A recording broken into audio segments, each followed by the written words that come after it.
കേസിൽ പിടിയിലായത് ഡ്യൂപ്ലിക്കേറ്റ് പ്രതികൾ. ക്രൈംബ്രാഞ്ചിന് വിട്ടത് കേസ് അട്ടിമറിക്കാനെന്ന് പ്രതിപക്ഷം. പെരിയ ഇരട്ടക്കൊലപാതക കേസ് അന്വേഷണം ക്രൈംബ്രാഞ്ച് ഇന്ന് ഏറ്റെടുക്കും. കൊലപാതകത്തിന് പിന്നിലെ ഗൂഢാലോചനയെ പറ്റിയാണ് ക്രൈംബ്രാഞ്ച് അന്വേഷിക്കുക. കേസിൽ 7 പേർ ഇതുവരെ അറസ്റ്റിലായിട്ടുണ്ട്.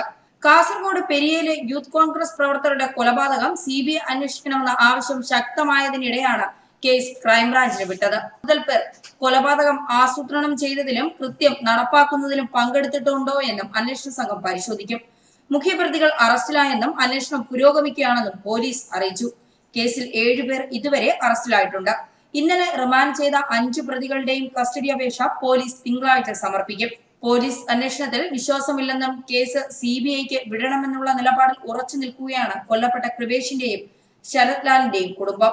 ക്രൈംബ്രാഞ്ചിനെ കേസ് ഏൽപ്പിച്ചത് അന്വേഷണം അട്ടിമറിക്കാനാണെന്ന ആരോപണം വിവിധ കോണുകളിൽ നിന്ന് ഉയരുന്നു. പെരിയ ഇരട്ടക്കൊലക്കേസ് അന്വേഷണം crime branch IG S ശ്രീജിത്തിനെ ഏൽപ്പിച്ചതിനെതിരെ KPCC president Mullappally Ramachandran രംഗത്തെത്തി.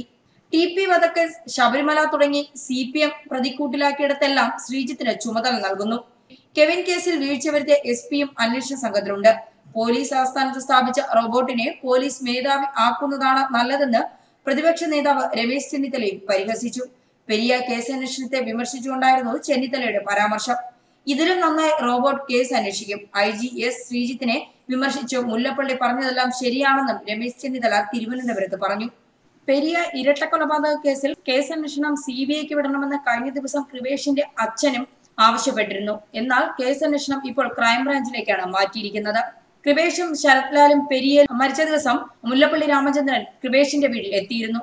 വൈകാരികമായ സംഭവങ്ങളാണ് അവിടെ അരങ്ങേറിയത്. അന്ന് തന്നെ മുല്ലപ്പള്ളി രാമചന്ദ്രൻ CPM-നെതിരെ അതിരൂക്ഷമായ വിമർശനങ്ങളാണ് ഉന്നയിച്ചിരുന്നത്. പലപ്പോഴും രാഷ്ട്രീയ കൊലപാതകത്തിൽ പ്രതിക്കൂട്ടിലാവുന്നത് CPM ആണ്. അണികളെ കയറൂരി വിടുന്ന ഈ പ്രവണത CPM അവസാനിപ്പിച്ചില്ലെങ്കിൽ മുഖ്യമന്ത്രി ഉൾപ്പെടെയുള്ളവർ പ്രതിക്കൂട്ടിൽ നിൽക്കുമെന്ന് തന്നെയാണ് പെരിയ വിഷയം ചൂണ്ടിക്കാട്ടുന്നത്. എന്തായാലും തിരഞ്ഞെടുപ്പ് എടുക്കുമ്പോൾ മതമേലധ്യക്ഷന്മാരെയും സമുദായ നേതാക്കളെയും കാണുന്നതായാണ് CPM രീതി. ആദ്യം ഭീഷണിപ്പെടുത്താൻ നോക്കും, ഫലിച്ചില്ലെങ്കിൽ കാൽക്കൽ വീഴും.